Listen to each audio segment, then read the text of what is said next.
welcome to Foreigner in the Philippines. Well, we're busy trying to get ready for our inspection, a yearly thing that the DSWD do, as we are, in spite of what various idiots around the planet keep saying that we're not a registered charity. Here's a suggestion for anyone who is out there saying we're not a legal charity. Why don't you just Google Terence Beth Martin Giving Hope? Why don't you just check for yourself instead of watching these channels that specialize in gossip, hearsay, and just plain lying?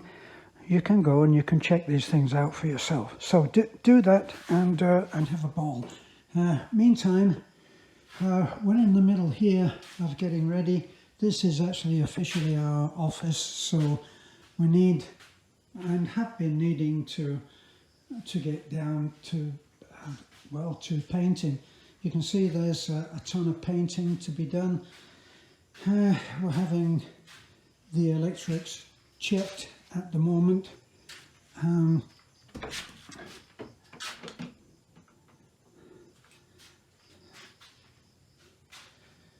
So there's our breaker box, but I think that by and by I think we will end up having the whole thing upgraded, as you can see there.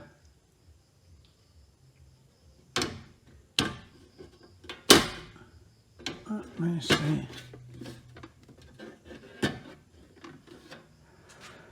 And so the rest is just kind of the dog work, just to get the basic in.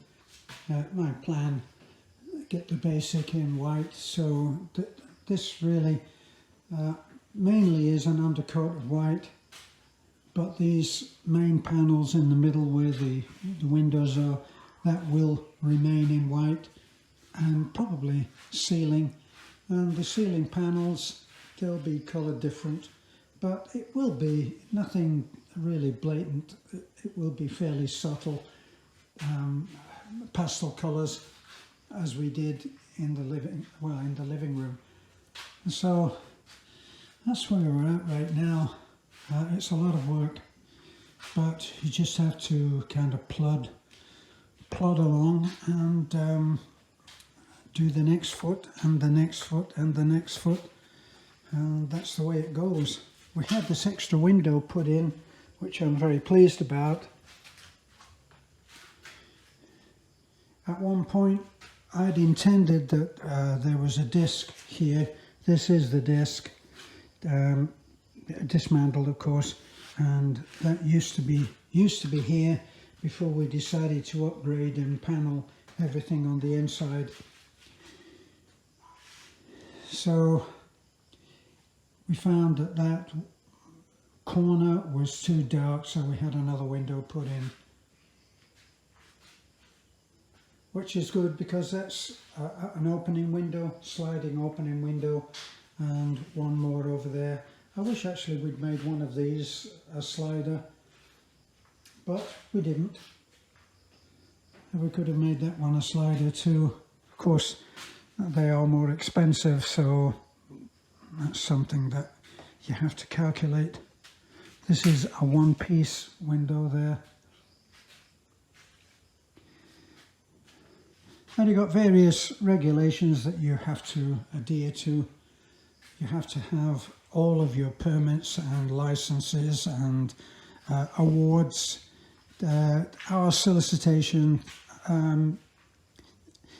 what you have is various projects that you do, especially with the police and the partnerships that we've done with the PNP. We get a certificate from them that's all nicely framed, and it thanks us for our participation in the project. So we do that. I've got a ton of work to be doing in here. Yes, as I said, there's there's various restrictions that have, well, requirements, and this has to be the emergency exit, of course.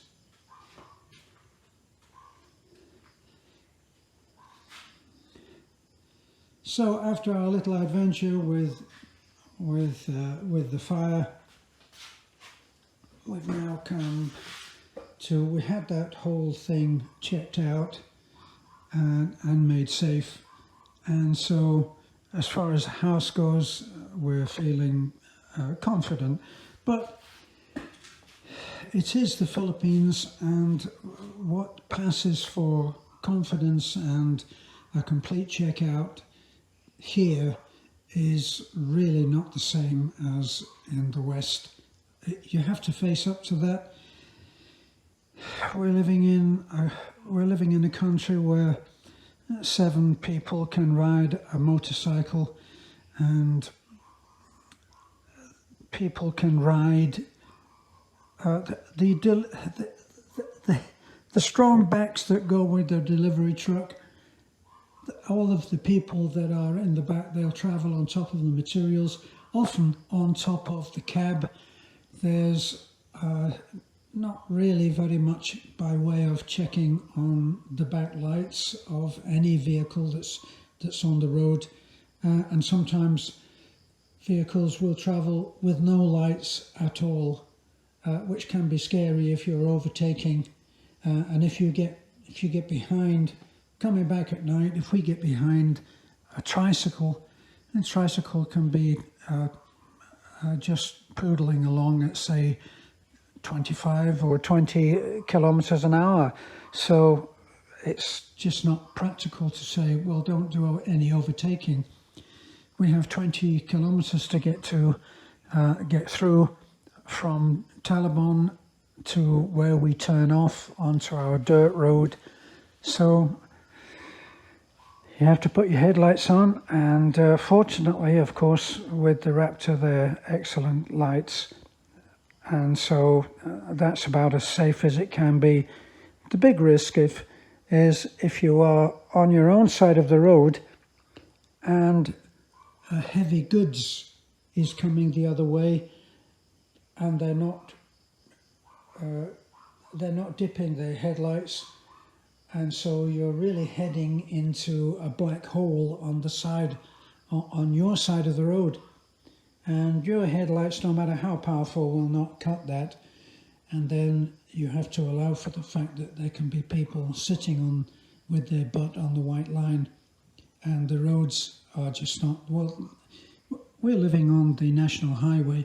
It's being improved all the time. They're widening it as and where they can, but it's still not that wide. So overtaking and even travelling on your own side of the road after dark means that generally, I think most expats will say that they don't drive at night, and that is probably the safest that you can do it, is by not driving at all. So life in the Philippines, as I've said before, not in any way to discourage anybody, because I'm very, very happy living here in the Philippines, and the good far outweighs the bad. But for those who want the kind of regulation that gives a greater degree of safety, this can be a tough one. It can be a tough one for those people. I say that those expats that come out here and they have a house which is done to all of the same specifications, as well as close as possible, that they've done overkill on everything, and they are very happy, and they have the stainless steel kitchen. Well, that's great. It goes out as far as the front door or the back door, and then it will be according to life in the Philippines. And it's only when you get here that I think you have to reevaluate the way that you think about most things. And that's not easy. It really isn't easy to reevaluate the way that you've been thinking in your life, the frame of reference that you have been living by, because it comes as a shock to see how differently people live here. I read somewhere one report about a lady, a mother, who had allowed her 2 children to walk, I think it was either 2 or 3 blocks to school without being accompanied, and she was dealt with very severely by the law.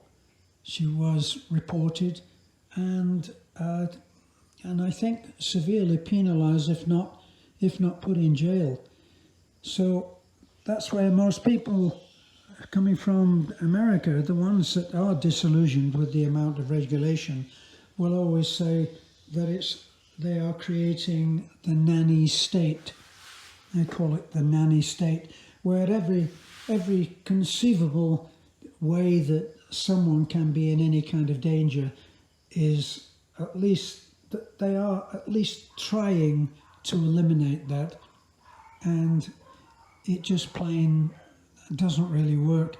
Here you see children walking to school when life is normal.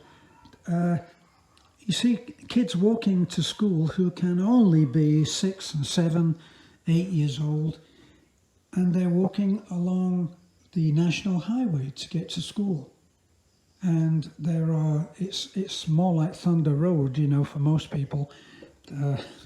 The Mad Max movie, Thunder Road. It can be pretty wild because there's little adherence to a speed limit. And the problem that I've found, that as far as driving goes and why Asians drive differently is because they don't receive any training as a requirement for a license. So, whereas I remember I never rode a motorcycle when I was in America, but a friend of mine decided that she wanted to get a motorcycle license, and so she had to actually go to a school. She had to go to a school. They rented a motorcycle out.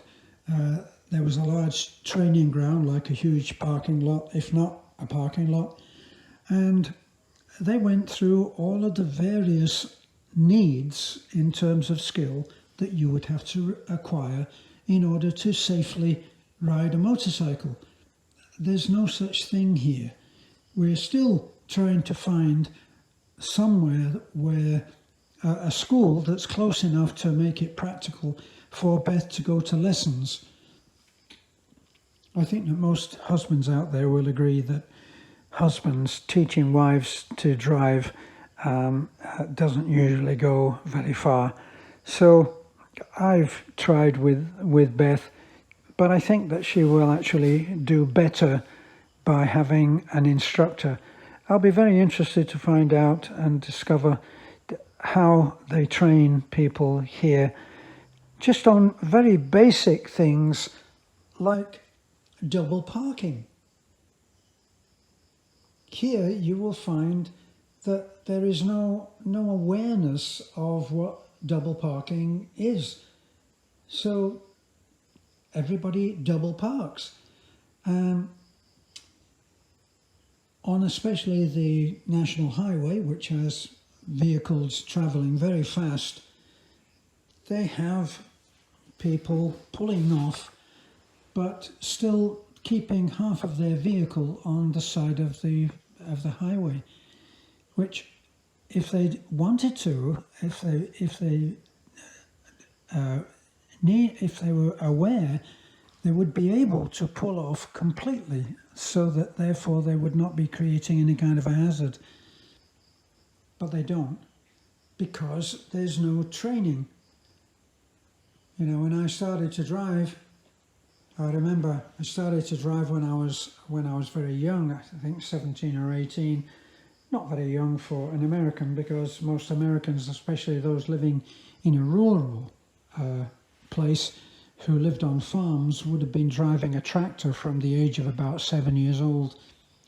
But I lived in the city in Manchester.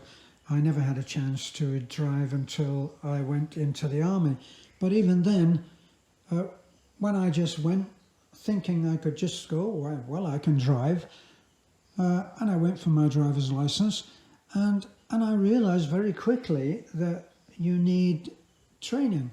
You need to know how to pass your driving test, because with a driving test, you need to meet certain requirements, certain skill levels which you're expected to have. You're expected to know what a three-point turn is, and especially in the UK, you need to be able to parallel park.